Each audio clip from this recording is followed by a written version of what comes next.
ओम शांति। 24 मई 2022 के ईश्वरीय महावाक्य पहले सुनते हैं मुरली के मुख्य पॉइंट्स। बाबा ने कहा, आधा कल्प तुमने बहुत धक्के खाए, धक्के खाते खाते दुर्गति को पाकर तुम पाप आत्मा बन गए थे। अभी ब्रह्मा की रात पूरी हो, फिर से दिन शुरू होने वाला है। वहां स्वर्ग में कोई लड़ाई झगड़ा आदि नहीं होगा। एक दो को दुख दे वह किसी को अशांत नहीं करेंगे। यहाँ भी तुम्हारी वही अवस्था होनी चाहिए। आपस में कभी लून पानी नहीं होना। पहले पहले तो यह निश्चय पक्का होना चाहिए कि बेहद का बाप आया है, हमको दुख की दुनिया से निकाल घर ले जाने।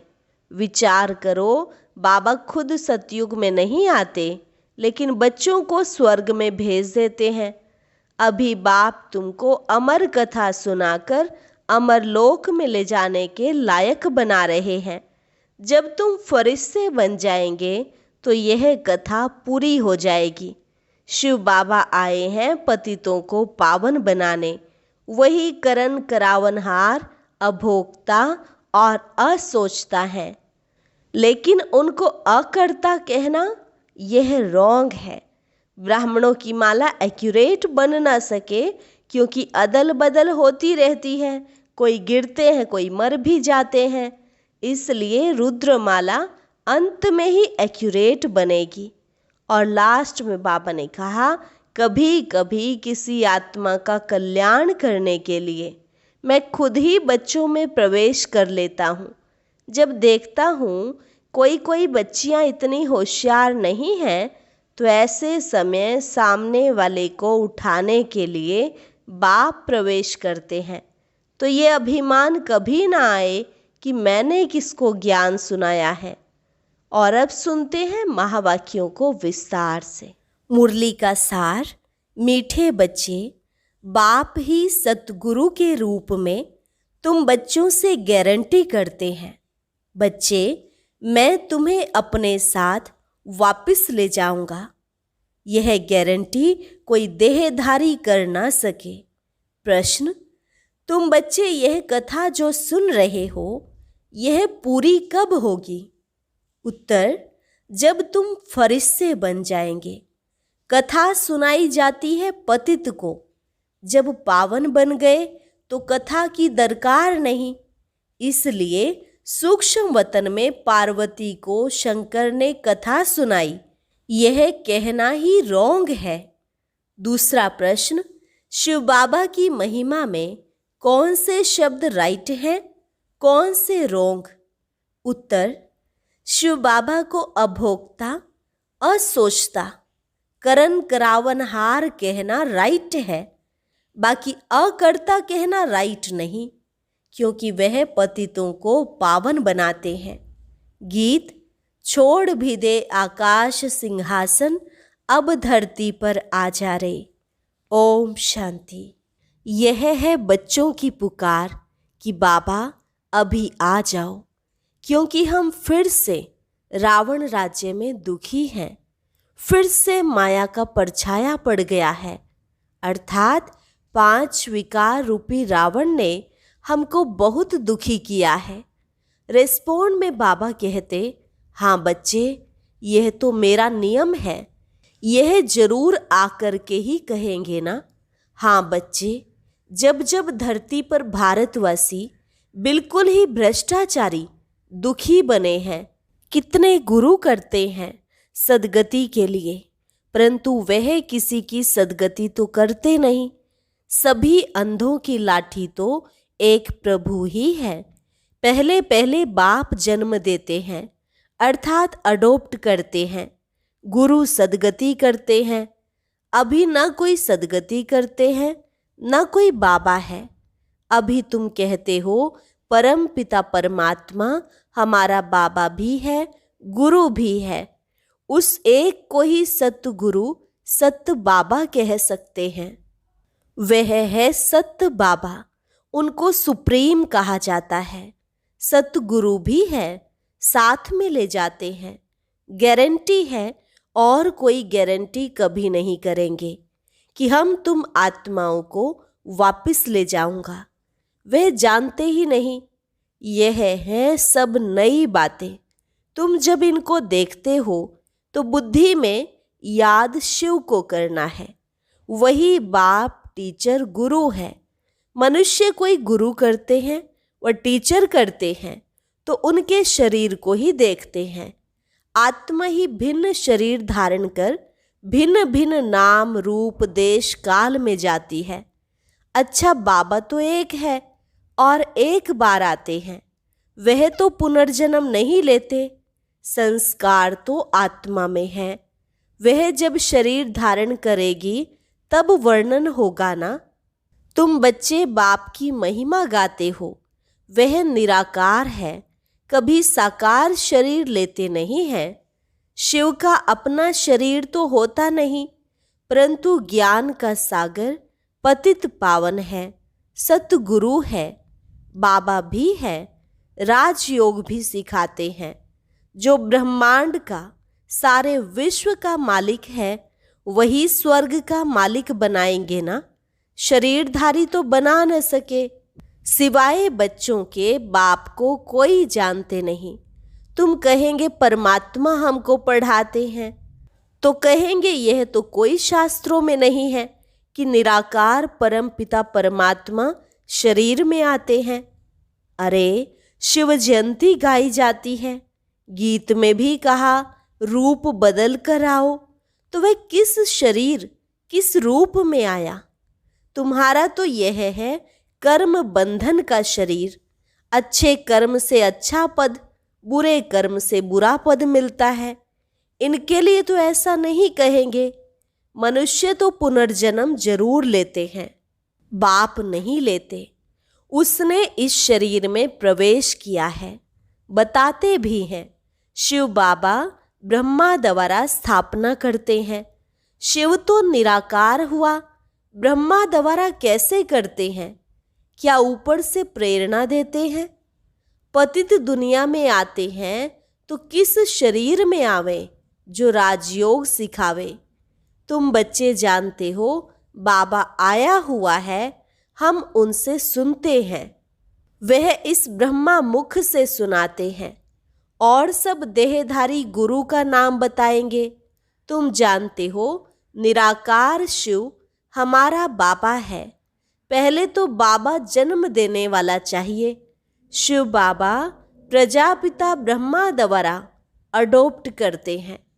प्रजापिता को कुख से तो इतने बच्चे हो न सके। प्रजापिता ब्रह्मा के तो अथाह बच्चे हैं।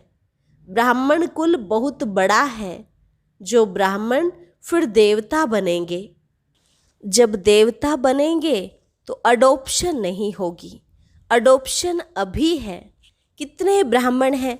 बच्चे जानते हैं हम शिव बाबा के पास आए हैं, वही नॉलेजफुल है। कहते हैं मैं तुम बच्चों को ही यह नॉलेज सुनाता हूँ, मेरा अपना शरीर तो है नहीं। शिव जयंती मनाते हैं, परंतु कैसे शिव बाबा आया यह कोई नहीं जानते। कहते भी हैं शिवरात्रि, रात्रि में कृष्ण का भी जन्म दिखाते हैं। शिव जयंती के बाद फट से श्री कृष्ण का जन्म होता है। शिव का जन्म तो है संगम पर। ब्रह्मा की रात पूरी हो फिर दिन शुरू होता है। उसी संगम पर बाप आते हैं।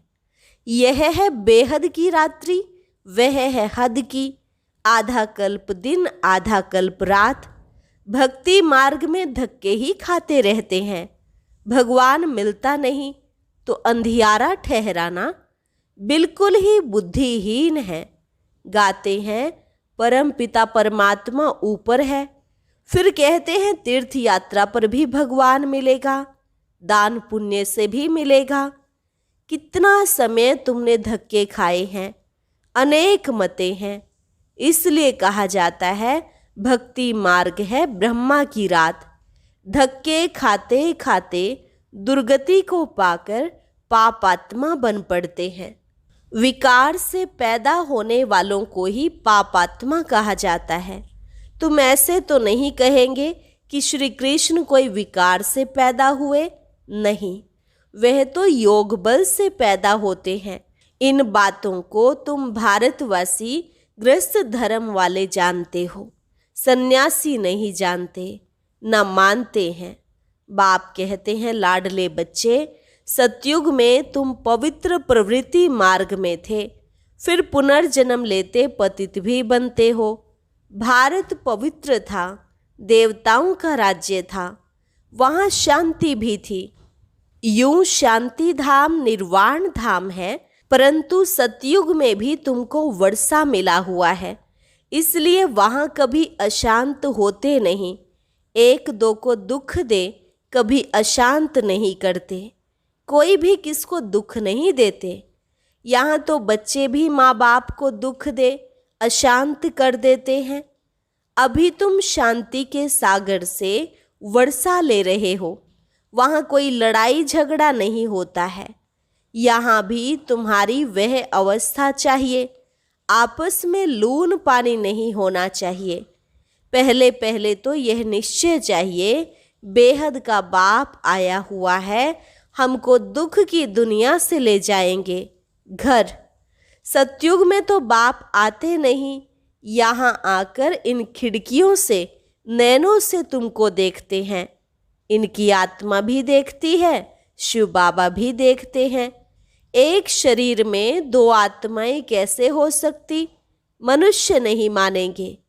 अरे तुम ब्राह्मण खिलाते हो, पति की अथवा बाप की आत्मा को बुलाते हो, वह आकर बोलती है, उनसे पूछते हैं तो दो आत्माएं हुई ना। बाबा कहते हैं वह आत्माएं आकर बैठती नहीं हैं, यह हो न सके।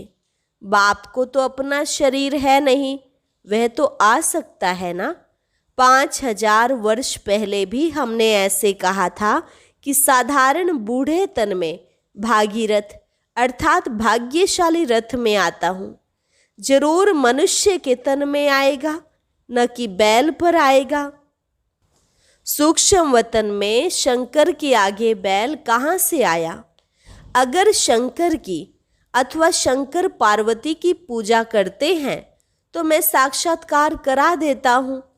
बाकी यह दिखाया है शंकर ने पार्वती को कथा सुनाई, यह है झूठ। शंकर क्यों कथा सुनाएंगे? सूक्ष्म वतन में तो दरकार ही नहीं। तुम फरिश्ते बन जाएंगे तो कथा पूरी होगी। कथा सुनाई जाती है पतित को पावन बनाने के लिए। बाबा अमर कथा सुनाते हैं, अमर लोक में ले जाने लायक बनाते हैं। अमर लोक सतयुग को कहा जाता है, यह है मृत्यु लोक। आज बाबा ने पूछा, शिव बाबा स्नान करते हैं? बोला, बाप दादा करते हैं। हमने कहा स्नान तो दादा करते हैं ना, शिव क्यों करेगा? उनको थोड़े ही पाखाने में जाना है जो स्नान करे। शिव तो अभोक्ता है ना, यह समझ की बात है। वह थोड़े ही अपवित्र बनते हैं जो स्नान करेंगे।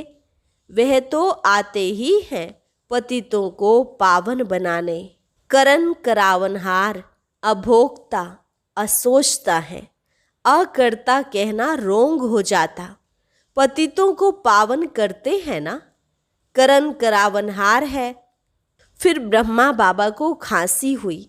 बाबा कहते, इनकी आत्मा का ये शरीर रूपी बाजा डिफेक्टेड हो गया है, तो शिव बाबा क्या करेगा?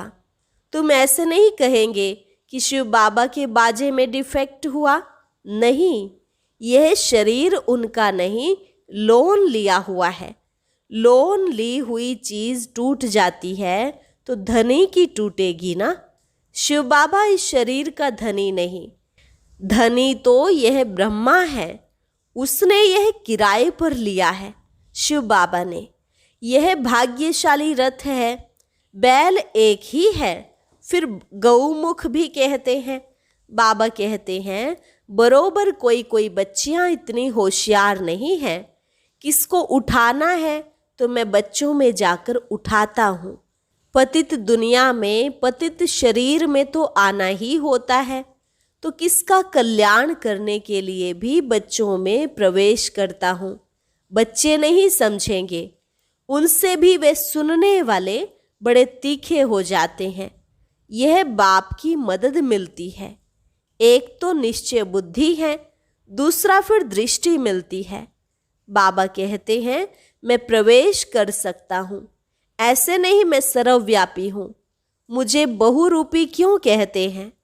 जो जिसकी पूजा करते हैं उनका साक्षात्कार कराता हूँ। साक्षात्कार में ऐसे देखते हैं कि जैसे सामने आ रहे हैं। विष्णु का साक्षात्कार होता है, विष्णु चैतन्य हो जाता है। माथे पर हाथ रखते हैं, कहते हैं मुझे चतुर्भुज का साक्षात्कार हुआ, परंतु उनसे फायदा क्या? कुछ भी नहीं। सिर्फ दिल खुश हुई, मुझे भगवान का दीदार हुआ। भक्ति में दीदार बहुत होते हैं, परंतु इससे सद्गति को नहीं पाते हैं। जबकि गाते हैं सद्गति दाता पतित पावन एक है, विष्णु नहीं हो सकता। वह बाप थोड़े ही होंगे। बाप एक है, फिर उनका बच्चा भी एक है, प्रजापिता ब्रह्मा। ऐसे कभी नहीं कहेंगे कि प्रजापिता विष्णु व शंकर। प्रजापिता एक है, फिर उनसे ब्राह्मण अडॉप्शन होती है। बच्चे जानते हैं हम पहले ब्राह्मण बनते हैं, फिर देवता बनते हैं।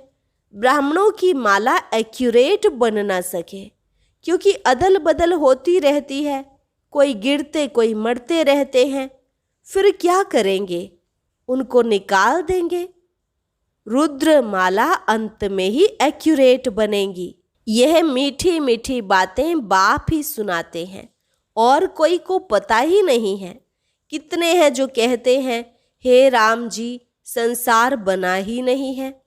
अब रामचंद्र तो यहाँ से प्रारब्ध ले जाते हैं, त्रेता में जाकर राजा बनते। उनको फिर अज्ञान कहाँ से आया? जो वशिष्ठ उनको ज्ञान दे कि संसार बना ही नहीं है। यह सृष्टि का चक्र है। सभी बातों में मुझे हुए हैं, कोई भी नहीं जानते हैं, न समझ सकते हैं। शिव बाबा को ही गुम कर दिया है। शिव जयंती मनाते भी हैं, परंतु समझते नहीं हैं। श्री कृष्ण ही सांवरा बनता है। बाबा आते भी तब है जब इनको सांवरे से गोरा बनाना है। शिव जयंती के बाद झट श्री कृष्ण का जन्म होता है। शिव बाबा आकर राजयोग सिखाते हैं। किसको?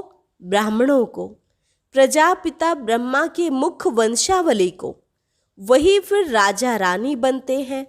शिव बाबा चले जाएंगे, फिर लक्ष्मी नारायण का राज्य होगा। तो बाप ने कृष्ण को ऐसा बनाया है। उन्होंने फिर बाप के बदले कृष्ण का नाम लगा दिया है। कृष्ण को द्वापर में ले गए हैं। अब शिव बाबा राजयोग सिखाते हैं।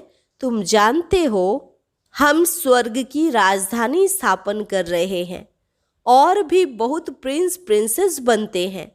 संगम और सतयुग का किसको पता ही नहीं। मैं आता ही हूँ कल्प के संगम पर। उन्होंने फिर युगे युगे कह दिया है। सो भी 4 युग होते हैं। द्वापर के बाद कलयुग होता है। फिर उस द्वापर युग में आकर क्या करेंगे? उतरती कला में सबको जाना ही है, अर्थात कलयुग में पहुंचना ही है। मेरा तो पार्ट ही तब है जब चढ़ती कला होती है। इनको तो नीचे उतरना ही है। तुम बच्चों को 84 जन्म पूरे करने हैं। उच्चते उच्च है ब्राह्मण वर्ण। ब्राह्मण फिर देवता, क्षत्रिय, वैश्य, शूद्र बनते हैं। यह वर्ण भी भारत में गाए जाते हैं। विराट रूप का चित्र बनाते हैं। उनमें ब्राह्मणों को और शिव को गुम कर दिया है। यह बातें कोई शास्त्रों में नहीं है। शिव बाबा आकर अडॉप्ट करते हैं ब्रह्मा द्वारा। शूद्र से ब्राह्मण बनाते हैं। बाकी सूक्ष्म वतनवासी ब्रह्मा वह कैसे प्रजापिता बन सकते? पहले यह निश्चय चाहिए बरोबर वह बाप भी है, टीचर भी है, सतगुरु भी है।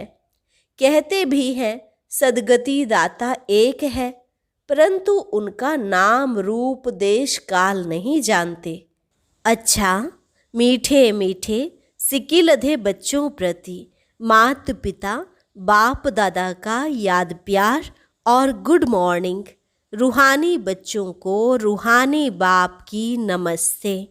रूहानी बच्चों की रूहानी बाप दादा को नमस्ते नमस्ते, गुड मॉर्निंग।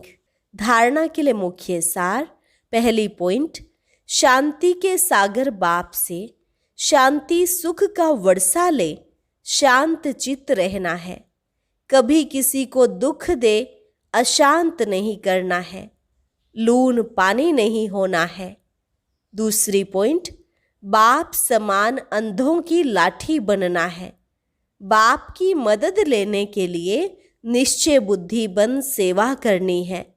वरदान, एक के पाठ को स्मृति में रख तपस्या में सफलता प्राप्त करने वाले निरंतर योगी भव। एक के पाठ को स्मृति में रख तपस्या में सफलता प्राप्त करने वाले निरंतर योगी भव। तपस्या की सफलता का विशेष आधार व सहज साधन है एक शब्द का पाठ पक्का करो। तपस्या अर्थात एक का बनना। तपस्या अर्थात मन बुद्धि को एकाग्र करना। तपस्या अर्थात एकांत प्रिय रहना। तपस्या अर्थात स्थिति को एक रस रखना। तपस्या अर्थात सर्व प्राप्त खजानों को व्यर्थ से बचाना, अर्थात इकोनॉमी करना। इस एक के पाठ को स्मृति में रखो तो निरंतर योगी सहज योगी बन जाएंगे, मेहनत से छूट जाएंगे। स्लोगन, आज्ञाकारी वो हैं जो मन और बुद्धि को मन मत से सदा खाली रखते हैं। आज्ञाकारी वो हैं जो मन और बुद्धि को मन मत से खाली रखते हैं। अच्छा, और अब सुनते हैं आज का अव्यक्त ज्ञान मोती। ये एक बहुत संस्कारितापूर्ण वीडियो है, जरूर देखें, कोई भी मिस ना करे।